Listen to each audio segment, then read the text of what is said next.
एक तरीके से कंफ्यूजन क्लियर हो गया और विपक्ष को इसे लेकर थोड़ी ऊहापोह की स्थिति थी। तो आज पाठक साहब ने तो कह दिया कि भाई योगी जी के नाम पर ही आने वाला चुनाव लड़ा जाएगा। नो कंफ्यूजन और ग्राउंड पर तैयारी। तो आज से माना जाए आधिकारिक तौर पर एनडीए ने बिसात बिछा दी है 2027 विधानसभा उत्तर प्रदेश चुनाव की। पूर्णिमा जी नमस्कार, सारे को पैनलिस्ट को भी नमस्कार। नमस्कार पूर्णिमा जी, एनडीए में न नेता और नेतृत्व और नियत किसी पे प्रश्न नहीं है, लेकिन जहां तक हमारे नेता आदरणीय श्री चिराग पासवान जी की बात है तो हम लोग उत्तर प्रदेश में उस दलित समुदाय के लिए चिंतित हैं, वो पासी समुदाय के लिए चिंतित है, उस पासवान समुदाय के लिए खासकर चिंतित है जिनको ये सपा के लोगों ने लोकसभा के चुनाव में ये डरा धमकाकर वोट ले लिया था कि संविधान खतरे में। संविधान खतरे में नहीं है, बल्कि उसके आगे एक लाइन बोला इन्होंने कि आरक्षण भी खतरे में है, ये लोग आरक्षण खत्म करना चाहते हैं। मैं आपके चैनल के माध्यम से पूछना चाहता हूं, क्या आरक्षण खत्म हो गई? क्या संविधान खतरे में आ गया? मैं ये बात कहना चाह रहा हूं कि हमें चिंता, हमारे नेता को चिंता उत्तर प्रदेश में उन लोगों को लेकर है कि जो दलित वंचित शोषित को ये लोग खासकर ये जो पीडीए का जो समीकरण कहते हैं property of Dimple and Akhilesh, इस property of Dimple and Akhilesh के वोट पावर को लेकर ये अपने आप को दिखाते हैं उसके हिमायती, लेकिन हिमायती है नहीं है। इनको राज करने का मौका मिला, कितनी नीतियां इन्होंने बना दिया उस पीडीए के लिए। जब इनको मौका मिला था तो इसी पीडीए के खून को चूस कर ये सत्ता के मलाई चाटते रहे। आज हमें चिंता है इस बात की, इसलिए हमारे नेता आदरणीय श्री चिराग पासवान जी के निर्देश पर हमारे अरुण भारती जी संगठन परवानी हमारे सांसद है, उनके नेतृत्व में अभी 403 विधानसभा पर हमारी तैयारी चल रही है, संगठन पर कार्य चल रहा है और हम लोग एक तरह से एल्गार कर रहे हैं उन सपा के लोगों के लिए जिनके गुंडे के द्वारा हमारे कार्यकर्ता को, पासी समुदाय को दिन दहाड़े गोली मारकर हत्या कर दी जाती है। मैं पूछना चाहता हूं आपके चैनल के माध्यम से कि जरा पूछिए इनसे कि जब इनको मौका मिला तो वोट लिए, क्या आज ये गोली मारेंगे? तो ऐसे लोगों को अब चिन्हित करके एक्सपोज करने की जरूरत है पूर्णिमा जी। तो मैं लेकिन इनकी तैयारी तो पीडीए की है ही। रंजन साहब ये तो कह रहे हैं कि इनके पीडीए के मॉडल ने बीजेपी की एनडीए की नींद उड़ा दी है। यही वजह है कि अभी से तैयारी करनी जरूरी है, पूरी की पूरी सोशल इंजीनियरिंग और ऑन ग्राउंड, ताकि जो 2024 में हुआ वो ना हो। नहीं, पीडीए का मैं यही तो कह रहा हूं कि पीडीए को इन्होंने शोषण किया है ना, property of Dimple and Akhilesh बना के इन्होंने रखा, लेकिन पीडीए के लोगों के लिए काम तो आदरणीय मोदी जी ने किया ना, हमारी सरकार ने किया ना। आप देख लीजिए, मैं दर्जनों भर ऐसी योजनाएं आपको बता सकता हूं, गिना सकता हूं ऑन टीवी पे कि मैं हमारे सरकार ने कितना प्रतिबद्ध है हमारे उनके कार्यों को लेकर। आज उनके आंसू हम पोछे, उनके रोजगार हम दे, उनके चूल्हे की चिंता हम करें, उनके भोजन की व्यवस्था हम करें, उनके इलाज की समुचित व्यवस्था हम करें और ये अपने आप को ठेकेदार मानेंगे, पीडीए के ठेकेदार मानेंगे। तो इसलिए तो पीडीए मतलब property of Dimple and Akhilesh मैंने बोला। ठीक है पूजा जी, जवाब लूंगी आपसे जो रंजन सिंह साहब ने कहा है। लेकिन आप लोग तो कहते हैं कि पीडीए सत्ता परिवर्तन का आधार बनने वाली है, लेकिन पीडीए से जो रंजन सिंह साहब कह रहे हैं उससे कोई एक विजनरी थॉट तो नहीं दिख रहा है। जो वो कह रहे हैं कि आपने ठीक है पीडीए के नाम पर वोट तो ले लिए, लेकिन ऐसा कुछ आप लोगों ने किया नहीं, तो 27 के चुनाव में पीडीए का लाभ मिलेगा और जीत का आधार बनेगा, ये कैसे संभव है? पूर्णिमा जी आपको नमस्कार और साथी प्रवक्ताओं को भी नमस्कार। हमें लगता है कि रंजन जी जो है अपने समाज के जो व्यथित लोग हैं उनसे मुलाकात नहीं करते हैं, या फिर जो है सिर्फ अपने लीडर के वहां पे जाकर के चरण वंदन करके चले जाते हैं। वरना इनको पता होता कि उत्तर प्रदेश में लेखपाल भर्ती में 1700 सीटें, आरक्षित सीटों का हनन हो रहा था। पूर्णिमा जी, समाजवादी पार्टी सड़क पर आकर के जब आंदोलनरत होती है तब ये आरक्षित सीटें जो है बढ़ाई जाती है। इसका मतलब है कि 1700 सीटों का आपने हनन कर रखा हुआ था। 69,000 भर्ती में आज भी अभ्यर्थी परेशान है। हाईकोर्ट का ऑर्डर आता है पूर्णिमा जी कि फिर से जो है रिसफल करके मेरिट को लागू किया जाए, पर माननीय मुख्यमंत्री जी मीटिंग भी करते हैं, कैबिनेट की मीटिंग बुलाते हैं, कहते हैं 24 घंटे में इसको सॉर्ट आउट किया जाएगा और रंजन जैसे किसी को भेज देते हैं, जाकर के वो सुप्रीम कोर्ट में रिट डाल देता है और फिर से वो मामला अटक जाता है। तो ये भी बोल दीजिए पूजा जी, मैंने इंटरप्ट नहीं किया। और एनसीआरबी का आंकड़ा बताता है कि एनसीआरबी के आंकड़े के अनुसार उत्तर प्रदेश में सबसे ज्यादा वृद्धि जो हुई है वो अपराध में वृद्धि पाई गई हुई है एससी, एसटी, ओबीसी के अगेंस्ट में। इन्होंने पिछड़ों का बहुत शोषण किया हुआ है। आज भी उत्तर प्रदेश में अगर जो है एससी पता चला था इनको खतरावाचक है तो उसका बिल्कुल पुरजोर विरोध करने लग जाती है। भाजपा के जो है संगठन आकर के विरोध करने लग जाते हैं और कह रहे हैं कि नहीं हम उनके हितैषी हो रखे हैं।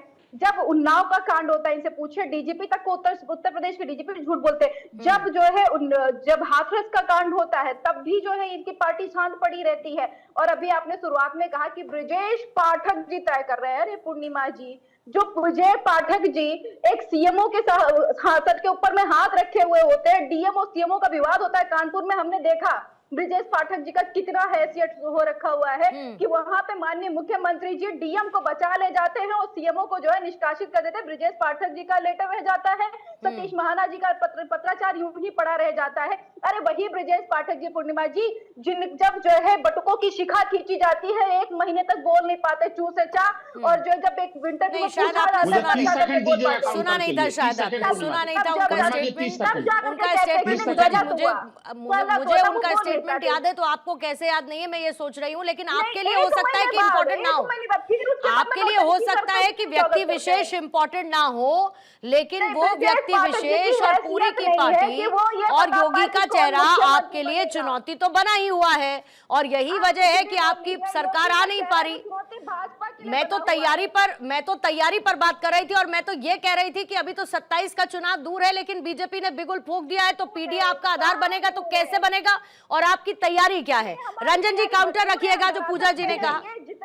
देखिए बड़ा हास्यास्पद लगता है, जनता परेशान हो गया। जवाब दीजिएगा पूजा जी का चिंता मुझे बड़ा हास्यास्पद लगता है। इन्हीं के नेता 95-96 के दौर को याद करिए ना, महिला जो दलित महिला देश की सबसे बड़ी है, गेस्ट हाउस में बाल घसीट कर इन्होंने पीटा था।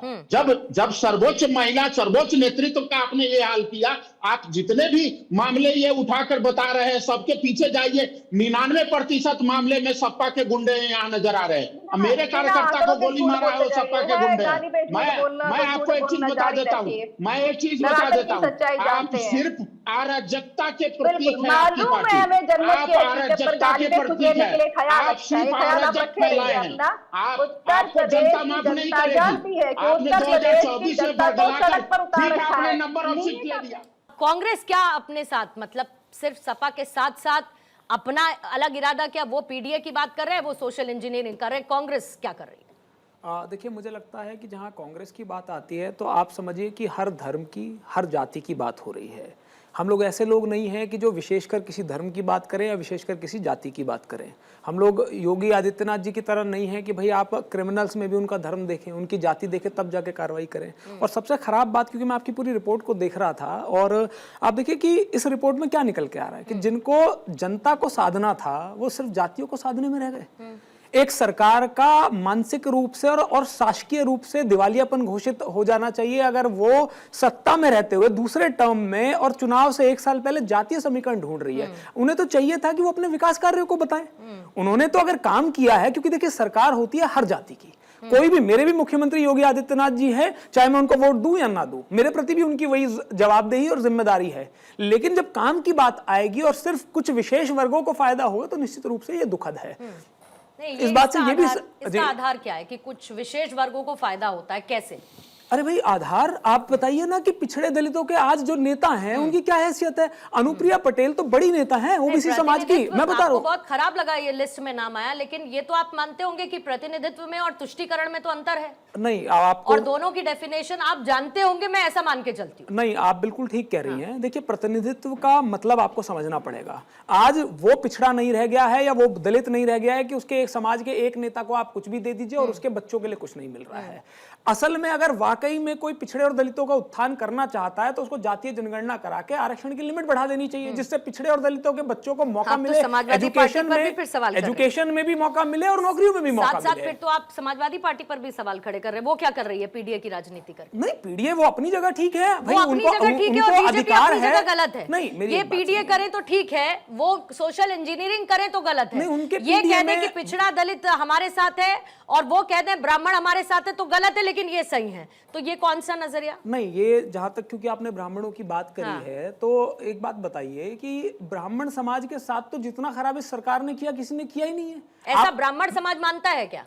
अब मुझे लगता है कि जब बिकरू कांड हुआ था तो इतने सारे नौजवान जिनका कोई क्रिमिनल रिकॉर्ड नहीं था, उनका एनकाउंटर हो गया। तो मुझे लगता है इस खबर के बाद ब्राह्मण समाज में बहुत खुशी की लहर आ गई होगी। आज ही वो एक बच्ची है आकांक्षा चतुर्वेदी, उसने चिट्ठी लिखी है, नीट का पेपर लीक हो गया। तो क्या इन घटनाओं से ब्राह्मण समाज नहीं आहत है? उनकी बच्चियां, उनके बच्चे जो हैं आत्महत्या कर रहे हैं। योगी जी के बुलडोजर के डर के मारे एक बच्ची और उसकी मां ने अपने आप को आग लगा ली थी, अगर आपको याद हो, कानपुर देहात की घटना है। तो जो सरकार स्पेसिफिकली सिर्फ कुछ समाज पे कार्रवाई करे, अरे भाई सुप्रीम, आप इतनी बड़ी बड़ी बातें करते हैं। एक बस छोटा सा एक मुझे सेंटेंस बोलने दीजिए और सब चीज सब आपके युवा समझ जाएंगे। जिनको पूरे समाज का, पूरे देश का प्रतिनिधित्व करना चाहिए, राज्य का प्रतिनिधित्व नहीं करना चाहिए, तो ऐसे में आप क्यों भूल जाते हैं उज्ज्वला आवास, शौचालय से लेकर तमाम उन योजनाओं का जिक्र करना, या उत्तर प्रदेश की योजनाओं का फॉर दैट मैटर जिक्र करना जो सबको मिलती हैं। लेकिन मैं वही कह रही हूं, ये दोहरा मापदंड है अनिल। जब आप ये कहते हैं कि नहीं, वो जो कर रहे हैं पीडीए वो ठीक है, लेकिन अगर ये अपने लिए एक सोशल इंजीनियरिंग कर रहे हैं ताकि चुनावों में जीत सके, ताकि आगे जनता के लिए काम कर सके, तो वो गलत है। गलत है तो दोनों गलत है, और सही है तो फिर दोनों सही है। इसमें आप सिलेक्टिव होकर नहीं चल सकते। आप मानते हैं मेरी बात राकेश शुक्ला सर? नहीं, दरअसल पूर्णिमा जी, समाजवादी पार्टी और कांग्रेस के सामने जानते हैं सबसे बड़ी समस्या ये है कि भाई गति साहब छुंदर केरी उगलत बनन लीलत केरी, वो एक दूसरे को बुरा भला कह भी नहीं सकते और एक दूसरे की प्रशंसा नहीं कर सकते, क्योंकि गठबंधन होगा या नहीं होगा ये भी एक समस्या बनी हुई है। और कांग्रेस के सामने समस्या ये है कि गठबंधन करती है तो ठीक है, नहीं करती है तो समस्या आएगी। देखिए, कांग्रेस एक टाइम पे उत्तर प्रदेश में 51% वोट लेके सबसे बड़ा दल था, और आज 2.3% वोट लेके कांग्रेस वहां पे निचले पायदान पे पहुंच गई है। लोकसभा चुनाव की बात और विधानसभा चुनाव की बात को जोड़ के नहीं देखा जा सकता, क्योंकि स्थानीय निकाय चुनाव विधानसभा और लोकसभा अलग अलग पैटर्न पे होता है। तो यदि ये कहा जाए कि 10.5% वोट उसको 2024 के लोकसभा चुनाव में मिले, कांग्रेस को 7 सीटें मिली, तो वही पैटर्न के हिसाब से विधानसभा में होगा, तो ऐसा नहीं होगा, क्योंकि 2022, 2012, 2017 और 2022 ये तीनों में देखिए तो 12 में 22 सीटें, 17 में 7 सीटें और 22 में 2 सीटें कांग्रेस जीती। 10 ऐसी सीटें थी जहां नोटा को कांग्रेस कैंडिडेट से ज्यादा वोट मिले थे। तो ऐसे में कांग्रेस के सामने आज जो दुविधा है वो ये है कि समाजवादी पार्टी के साथ जाना है हमको, और यदि समाजवादी पार्टी नहीं लेती तो परिस्थितियां क्या होंगी। पर ये तो अब समाजवादी पार्टी पर ये तो शुक्ला सर अखिलेश यादव ही तय करेंगे ना। याद कर लीजिए, पिछली बार इनको कितनी सीटें चाहिए थी और अखिलेश यादव ने कहा नहीं जी इतने में तो नहीं हो पाएगा, कम लगा लो, तो इन्होंने कम लगा भी लिया था। नहीं, लेकिन इस बार परिस्थितियां थोड़ा अलग है। समाजवादी पार्टी की परिस्थितियां इसलिए अलग हैं कि अभी पिछले जो 4-5 राज्यों के चुनाव हुए वहां जो M/I समीकरण है, इसीलिए अखिलेश जी बड़े चतुराई के साथ उन्होंने M/I की जगह पे PDA कर लिया। तो जो M पहले था उसको A करके उन्होंने लास्ट में रख दिया। तो M/I समीकरण में हो ये रहा है कि जो मुस्लिम मतदाता है वो तमाम राज्यों में अपने पुराने नेतृत्व को छोड़ के नए नेतृत्व की तरफ जा रहा। तो ये एक नया संकट का संकेत है उत्तर प्रदेश में भी। दूसरा, यदि मान लीजिए अभी स्थितियां वैसी हैं नहीं, पर यदि मान लीजिए यादव वहां का यदि हिंदुत्ववादी हो गया तो एक नई संकट खड़ी हो जाएगी। तो जो सोशल इंजीनियरिंग की आप बात कर रहे हैं ना, तो सोशल इंजीनियरिंग जो है वो कहीं ना कहीं विपक्ष को बनाने की आवश्यकता है। योगी आदित्यनाथ का एक सूत्रीय एजेंडा है हिंदुत्व, और उस हिंदुत्व में वो सारे इंजीनियर को समाहित करके चल रहे हैं। ठीक है, जल्दी से मैं एक रिएक्शन ध्रुव जी आपसे लेके फिर उसके बाद हेडलाइंस की तरफ जाऊंगी। हमने उत्तर प्रदेश में हमेशा मंडल कमंडल वाली राजनीति को सुना है। क्या जिस तरीके की तैयारियां चल रही हैं वापस से हम उसी की तरफ लौटते हुए नजर आ रहे हैं, या ये कॉम्बिनेशन है विकास और कल्याणकारी योजना और वापस से जातीय समीकरण, सोशल इंजीनियरिंग साथ साथ लेकर चलना? देखिए, उत्तर प्रदेश एक ऐसा राज्य रहा है जहाँ मतलब भारत ही एक ऐसा देश है जहाँ पे जाति हमेशा कभी नहीं जाती, और उत्तर प्रदेश तो विशेषकर यहाँ पे ऐसा रहा है कि जाति कभी नहीं जाएगी। लेकिन मुझे लगता है कि कांग्रेस एक ऐसी पार्टी रही है उत्तर प्रदेश में, जैसा अभी शुक्ला जी ने भी बताया। और मैं आपको एक बात और बताऊं कि कांग्रेस एक ऐसी पार्टी रही है जिसने भारत में सबसे पहले एक महिला मुख्यमंत्री दी, ब्राह्मण महिला मुख्यमंत्री दी, लेकिन आज वो कांग्रेस पार्टी अस्तित्व की लड़ाई लड़ रही है। क्यों? क्योंकि वो जो तुष्टीकरण की राजनीति वाला जो उन्होंने पायदान पकड़ा और वो अभी भी पकड़े हुए हैं, उससे वो जब तक नहीं निकलेंगे तब तक ये अस्तित्व की लड़ाई खासकर उत्तर प्रदेश और कम से कम जो उत्तर भारत के राज्य हैं उनमें लड़ते रहेंगे। क्योंकि अगर तुष्टीकरण की राजनीति आप नहीं छोड़ेंगे, और सुचेता कृपलानी की मैं बात कर रहा हूँ जो महिला मुख्यमंत्री रही, सबसे पहली भारत की महिला मुख्यमंत्री, वो ब्राह्मण थी। गोविंद वल्लभ पंत जो ब्राह्मण थे, जो पहले मुख्यमंत्री उत्तर प्रदेश के थे। उसके बाद बड़े बड़े नेता, मतलब कमलापति त्रिपाठी में मिर्जापुर से आता, कमलापति त्रिपाठी मिर्जापुर के बहुत बड़े नेता, उत्तर प्रदेश के बहुत बड़े नेता हुए, वो ब्राह्मण समाज चाहते। तो देखिए ब्राह्मण, और दूसरा जब हम बात करते हैं कि क्या ब्राह्मण समाज भाजपा को छोड़ के कहीं जा सकता है, देखिए हो सकता है कुछ परिस्थितियां बीच में ऐसी थी जहां पे ऐसा लग रहा था कि ब्राह्मण समाज शायद भारतीय जनता पार्टी को छोड़े या फिर भारतीय जनता पार्टी से नाराज है, लेकिन उसके पास विकल्प क्या है? कुछ नहीं। उसके पास शायद विकल्प एक कांग्रेस हो सकती थी, लेकिन कांग्रेस आज जहां अस्तित्व की लड़ाई लड़ रही है, तो मुझे नहीं लगता कि कांग्रेस कोई विकल्प होगी। और समाजवादी पार्टी को उत्तर प्रदेश का ब्राह्मण चुनेगा कभी, मुझे नहीं लगता कि वो शायद अंतिम उसका इसका जवाब मैं विकल्प होगा। अनिल से और पूजा जी से जरूर लूंगी। दो बातें जो एक राकेश शुक्ला जी की तरफ से और रुद्र साहब की तरफ से आई कांग्रेस को लेकर स्पेसिफिकली, वाई हम कांग्रेस को लेकर फुल फ्लेजेड बात क्यों नहीं कर पा रहे? मतलब क्यों नहीं कर पा रहे, मैं भी समझना चाहती हूँ। देखिए, पहले तो एक साथी ने ये कहा कि कांग्रेस को इतनी सीटें मिली या इतना उसका वोट शेयर आया। मुझे लगता है कि लोकतंत्र में सीटें बढ़ना घटना या परसेंटेज बढ़ना एक पार्ट है, ये किसी के साथ भी हो सकता है। लेकिन हमें ये भी याद रखना चाहिए कि उस रिजल्ट के बावजूद आज कांग्रेस वो पार्टी है कि जब भी कोई मुद्दा होता है, चाहे वो नीट की परीक्षा का हो, चाहे सीबीएसई का हो, सबसे पहले कोई नेता आता है तो वो राहुल गांधी है। अगर उनके मरहमों पे, वो उनके जख्मों पे मरहम लगाने आते हैं तो राहुल गांधी है। एक मैं छोटी सी बात कहना चाहता हूं, चुनावी जीत का नाम आता है तो किसका आता है? नहीं, मैं बता रहा हूं, बिल्कुल बता रहा हूं। राहुल गांधी का क्यों नहीं आ पाता? नहीं, अब ये तो अल्टीमेटली हर कोई लड़ाई तो चुनाव जीतने की ही लड़ रहा है ना अनिल। अगर आप चुनाव जीतेंगे नहीं, आप सिमटते जाएंगे राज्यों से, भगवा अपना एक्सपेंशन करता जाएगा, कमल अपना एक्सपेंशन करता जाएगा, तो हाथ का क्या होगा साहब? हाथ नहीं होगा तो क्या करेंगे बताइए? पूर्णिमा जी, एक बात तो आपको समझनी पड़ेगी कि राजनीति में अलग अलग तरीके की राजनीति होती है। भारतीय जनता पार्टी ऐसी है कि वो देश की जनता कहीं चले जाए उसे सिर्फ जीत से मतलब है। वहीं कांग्रेस पार्टी ऐसी है कि अगर हम हार भी रहे हैं तो हम अपने एथिक्स से नहीं हटेंगे। आज कम्युनल पॉलिटिक्स करके भारतीय जनता पार्टी सत्ता में आती है, कांग्रेस चाहे और हार जाए, लेकिन वो ये कम्युनल पॉलिटिक्स ना करती है ना करेगी, ना जातीय वैमनस्यता फैलाने का काम कभी किया है ना करेगी। और आप मुझे जाति की बात कर कहां रहे हैं भाई? अभी आपने मुझे डिबेट के लिए बुलाया, आपको पता है मैं घर से डिबेट करना चाहता था, 2 घंटे से मेरे घर पे लाइट नहीं है और मैं उत्तर प्रदेश के सबसे विकसित शहर में रह रहा हूं, तो मेरे जैसे तो कितने लोग हैं जो इस सरकार से परेशान है भाई। आप लोग जाति की राजनीति नहीं करना चाहते, यही कह रहे हैं? बिल्कुल ठीक कह रहे हैं, बिल्कुल। जाति जनगणना का मुद्दा किसने उठाया था?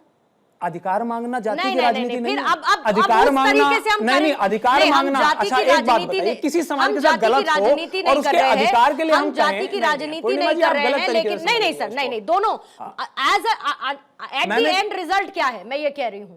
आप क्यों कोई मुद्दा उठाते हैं मुझे बताइए? आपने कहा संविधान खतरे में है, आपने क्यों वो मुद्दा उठाया? ताकि वो मुद्दा एक नैरेटिव सेट कर सके, आपको चुनावी फायदा मिल सके।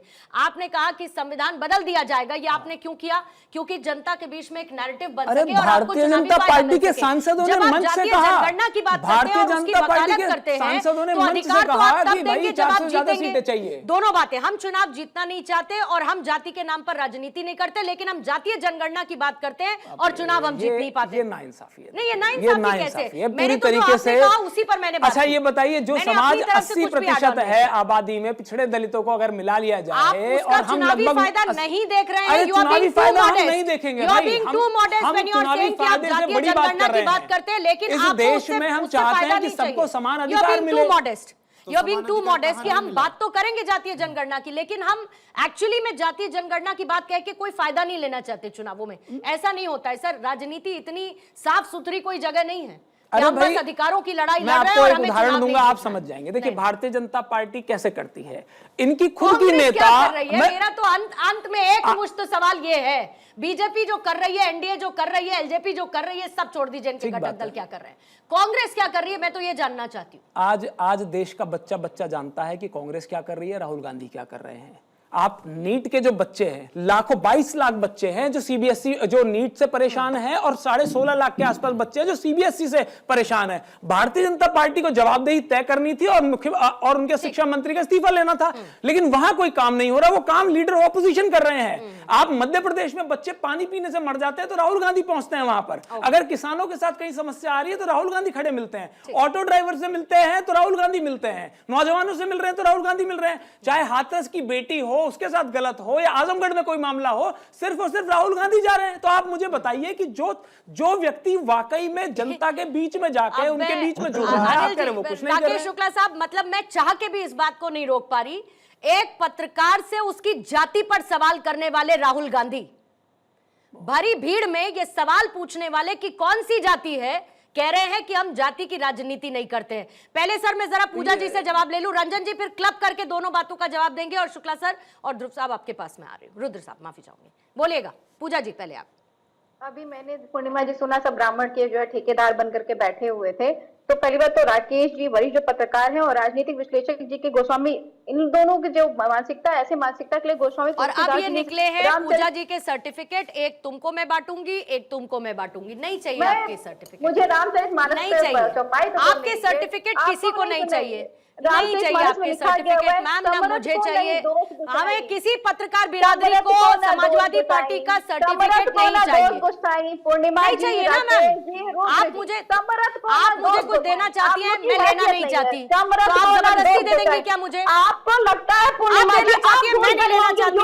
ला करके किस तरह से अत्याचार करने मैं नहीं लेना चाहती, तो जबरदस्ती दे देंगी क्या सर्टिफिकेट? भूल गई होंगी कि बाटुकों की शिकार खींची गई थी, गुटों से मारा गया था, लेकिन ब्राह्मण समाज नहीं बोला है, मैं कुछ भी नहीं बोली, मैं मुलायम सिंह यादव जी को भी नहीं बोली, मैं कार सेवकों पर गोली चलाने के वाक्य को भी नहीं भूली, मैं अखिलेश यादव मैं नहीं भूली, मैं समाजवादी पार्टी की टूट को नहीं भूली, मैं बिल्कुल नहीं भूली कि कैसे अखिलेश यादव साइकिल उठाकर चल दिए थे, फिर उसके बाद क्या हुआ, मैं कुछ भी नहीं भूली। पूजा जी आएगा जहाँ पे पूर्णिमा मिश्रा जैसी जो एंकर होंगी और ऐसे मिश्रा पर आपका ये जो फोकस है ना, जितना आप मेरे नाम के सरनेम पर फोकस करेंगी, याद रखिएगा पूजा जी कि आप भी अपने नाम पर भी फोकस करेंगी, आपके सरनेम पर भी फोकस होगा, ये याद रखिएगा।